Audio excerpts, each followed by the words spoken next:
नमस्कार। जी सत साहब। सर क्या नाम है आपका? लाल बहादुर शाह। कहाँ से आए हैं आप? जी मैं गांव मोतीपुर, तहसील ताजपुर, जिला समस्तीपुर, बिहार से। संत रामपाल जी महाराज से नाम दीक्षा आपने कब ली? जी मैं संत सतगुरु रामपाल जी महाराज से 30 अक्टूबर 2013 में उनके शरण में हम दीक्षा आश्रम में आकर के लिए।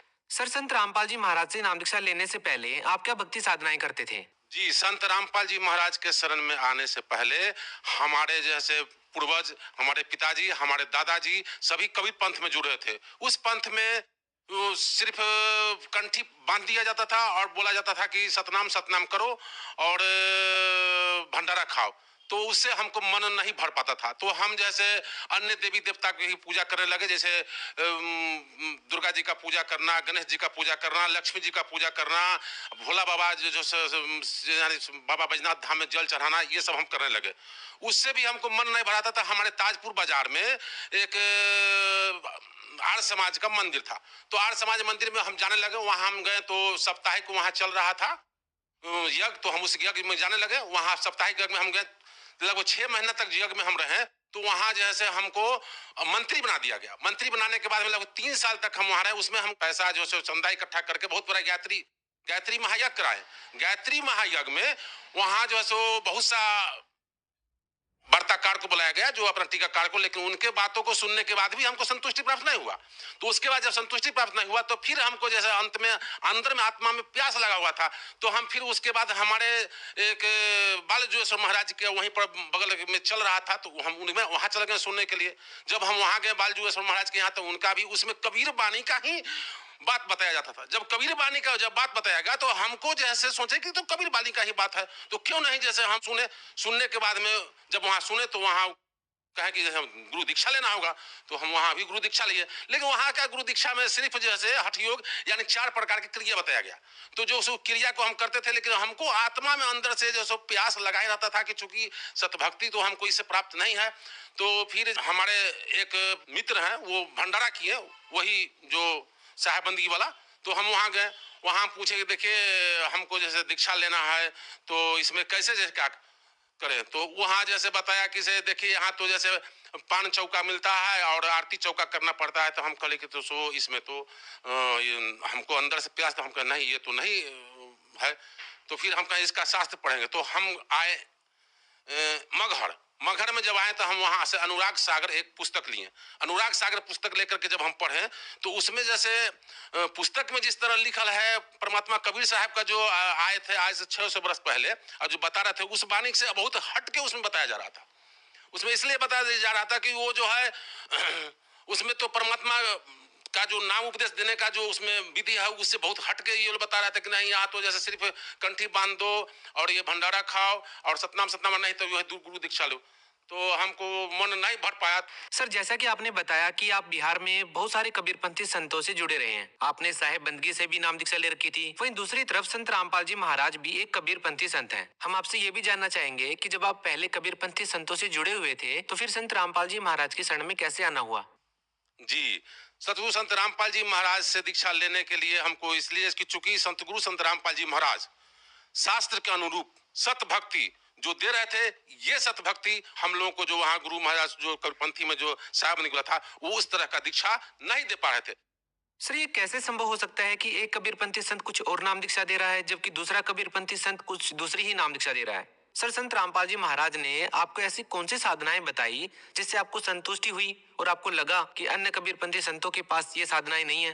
जी सतगुरु संत रामपाल जी महाराज ने सारे शास्त्र के आधार पर जो दीक्षा हमको जो दिए, इस तरह का दीक्षा वहां नहीं, वहां के जो साधु महात्मा थे वो नहीं दे रहे थे, इसलिए हमको वहां के दीक्षा में संतुष्ट नहीं हुआ। लेकिन सतगुरु संत रामपाल जी महाराज के शरण में जो आया, जो हमको शास्त्र के आधार पर जो दीक्षा मिला, उससे हम पूर्ण संतुष्ट हुए और हमारा आत्मा हृदय गदगद हो गया। हम सतगुरु रामपाल जी शरण के में आकर के हमारा अपना बहुत बड़ा हमारा सौभाग्य है, जो हम सतगुरु संत रामपाल जी महाराज के शरण में आकर के दीक्षा प्राप्त किए और अपने जीवन को सफल बनाए। सर देखिए, जो भी श्रद्धालु जिससे भी नाम दीक्षा लेता है, जिसको भी अपना गुरु बनाता है, वो अपने संत की, अपने गुरु की बड़ाई ही करता है। लेकिन जब हमारे दर्शक इस बात पर ध्यान करते हैं, गौर करते हैं, आखिर एक कबीरपंथी संत से नाम दीक्षित व्यक्ति यदि किसी दूसरे संत के पास जाता है और उसको संतुष्टि होती है, तो इसका कारण क्या है? आपको किस कारण से संत रामपाल जी महाराज से नाम दीक्षा लेने के बाद संतुष्टि हुई? जी, सतगुरु संत रामपाल जी महाराज से दीक्षा लेने के लिए मुख्य संतुष्टि तो हम ये हुई कि उन्होंने जो दीक्षा का जो बताया कि हम माने पहले प्रथम मंत्र में उन्होंने जो 7 मंत्र का जो नाम दिए हैं, एक एक उसके बाद दूसरा में सतनाम देते हैं जो 2 अक्षर का श्वास उश्वास से जाप है, और उसके बाद इन्होंने जो सार नाम देते हैं। तो चूंकि इस तरह का मंत्र और इस तरह का जो प्रमाणित वहां ज्ञान नहीं था, तो इसलिए हम सतगुरु संत रामपाल जी महाराज के शरण में आकर के यहाँ ज्ञान प्राप्त। सर, क्या कारण मानते हैं आप कि संत रामपाल जी महाराज ने जो नाम दीक्षा आपको दी है, जैसा कि आपने जिक्र किया कि संत रामपाल जी महाराज ने आपको सतनाम दिया, तो क्या ये वही सतनाम है जो कबीर साहिब जी ने धर्मदास जी को दिया था? जी, सतगुरु संत रामपाल जी महाराज ने जो सतनाम में जो मंत्र हमको दिए हैं, वो परमेश्वर कबीर साहब जो बताए थे धर्मदास साहब को, वही सतनाम मंत्र जो श्वास श्वास जाप करने का है, वो सतगुरु संत रामपाल जी महाराज ने हमको सतनाम के रूप में दिए हैं।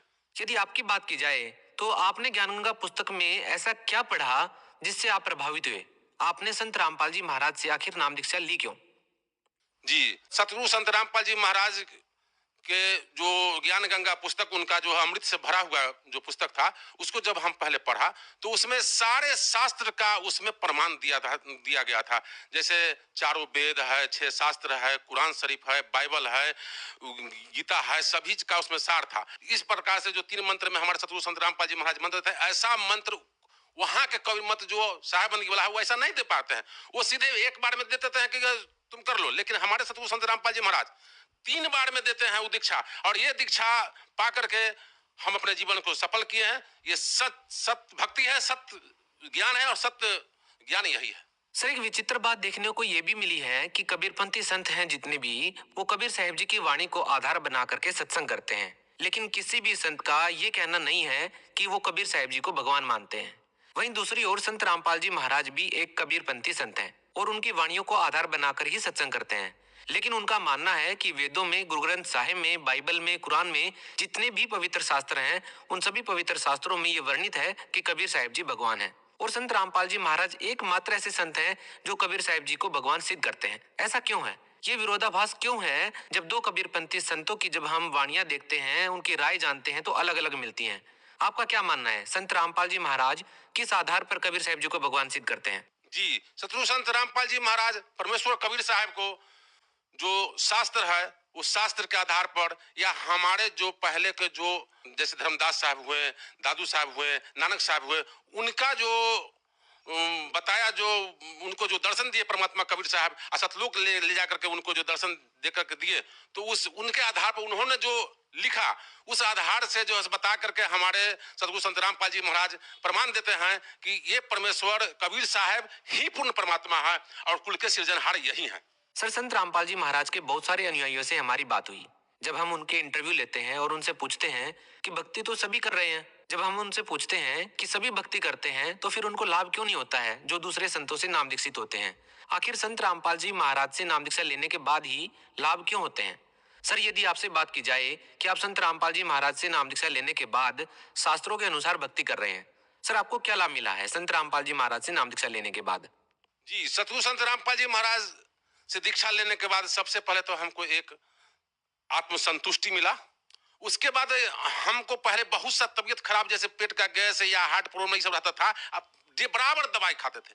लेकिन जब से परमात्मा के शरण में आए हैं, कुछ दिन के बाद से जब हम भक्ति करना शुरू किए हैं, तो हम अभी सारा दवाई खाना छोड़ दिया और बिल्कुल अभी स्वस्थ हैं। अभी आपके सामने देखिए बिल्कुल खड़ा है, मालिक की दया है। सर, जैसा कि संत रामपाल जी महाराज के समर्थकों का विशेष तौर पर यह भी कहना है, इस बात को लेकर के संत रामपाल जी महाराज काफी प्रसिद्ध भी हैं कि जो भी संत रामपाल जी महाराज से नाम दीक्षा लेता है वो नशा छोड़ देता है। यदि नशे की बात की जाए तो ये समस्या एक विकराल रूप धारण कर चुकी है हमारे समाज में। आप भी संत रामपाल जी महाराज से नाम दीक्षा ले चुके हैं, क्या पहले कोई नशा करते थे? जी, पहले सतगुरु संत रामपाल जी महाराज से दीक्षा लेने के पहले हम जैसे तंबाकू, खैनी ये सब या सिगरेट उगरेट पीते थे। लेकिन जब से सतगुरु संत रामपाल जी महाराज के शरण आए और इनका जो एक मर्यादा है, उस मर्यादा के तहत मैंने सारे दुर्व्यसन मैं छोड़ दिया हूँ। और इन्होंने सतगुरु संत रामपाल जी महाराज जो बताते हैं, इनके जैसे जो ये छोड़ देते हैं, तो सभी एक अपना जो है अनुभव करते हैं कि नहीं भाई, हम बिल्कुल जैसे नशा मुक्त हैं और अपने को जैसे धन्य समझते हैं। सर, जैसा कि डिजिटल इंडिया की बात की जा रही है, ऐसे में आपका इस बात पर विश्वास करना कितना लाजमी है कि संत रामपाल जी महाराज से जो भी नाम दीक्षा लेता है वो नशा छोड़ देता है, जबकि संत रामपाल जी महाराज से नाम दीक्षा लेने के बाद लोगों की बीमारियां भी ठीक हो रही हैं। आखिर लोग इन बातों पर कैसे विश्वास करें सर? जी, सतगुरु संत रामपाल जी महाराज जी जो दीक्षा देते हैं, वो सबसे पहले तो उसका वो जो दीक्षा देते हैं, वो उनके प्रथम मंत्र में सारे शरीर के कमल चक्र जो खुल जाते हैं। और शरीर का जिसी वक्त कमल चक्र खुलता है तो वो एक प्रकार का शरीर में ऊर्जा उत्पन्न होता है, और उस ऊर्जा के तहत जो भयंकर से भयंकर बीमारी वो छूट जाता है। और परमात्मा कबीर साहब चूंकि बंदी छोड़ हैं, और वो उनका जैसे एक आशीर्वाद रहता है, सब छूट जाता है सब। सर, आखिर मतलब आप लोग प्रचार कर रहे हैं, कैसे आप लोगों को समझा पा रहे हैं कि संत रामपाल जी महाराज जो भक्ति बता रहे हैं बिल्कुल सही है? जी, सतगुरु संत रामपाल जी महाराज का जो ज्ञान जो देते हैं, वो उनके पुस्तक ज्ञान गंगा या गीता तेरा ज्ञान अमृत के माध्यम से या पंपलेट के माध्यम से हम लोग जगत के लोग बीच में जाते हैं और वहाँ समझाते हैं कि ये हमारे सतगुरु संत रामपाल जी महाराज सारे जो हमारे शास्त्र हैं, 4 वेद हैं, 6 शास्त्र है, 18 पुराण है, गीता है, बाइबल है, इससे प्रमाणित करके जो ज्ञान है वो ज्ञान देते हैं। इस ज्ञान को आप करो। ये इससे जो पहले जो भक्ति करते हो उस भक्ति से, जैसे मालिक बताते नहीं है कि वो भक्ति जो है जगत के आधार पर, जो लोक वेद के आधार पर, उस भक्ति से आपको लाभ नहीं होगा। लेकिन सतगुरु संत रामपाल जी महाराज के शरण में आकर के अगर आप इस भक्ति करते हैं, इनसे दीक्षा प्राप्त लेते हैं, तो आपकी शारीरिक, आर्थिक या अन्य सभी प्रकार के लाभ आपको मिलेंगे। संत रामपाल जी महाराज के बारे में और कुछ कहना चाहेंगे आप अपने अनुभव के बारे में? जी, सतगुरु संत रामपाल जी महाराज जो भी ऋषि मुनि संत साधु सभी को कहे हैं कि अगर आप आओ हमारे साथ, और हमारे साथ जैसे शास्त्रार्थ करो। अगर शास्त्रार्थ में अगर आपकी बात अगर है सही तो हम आपकी बात मान, और नहीं मेरा बात है सही तो आप हमारे बात मान करके, और सभी को जैसे ये इस ज्ञान से अवगत कराया जाए। बहुत बहुत धन्यवाद सर। जी जी सत साहब।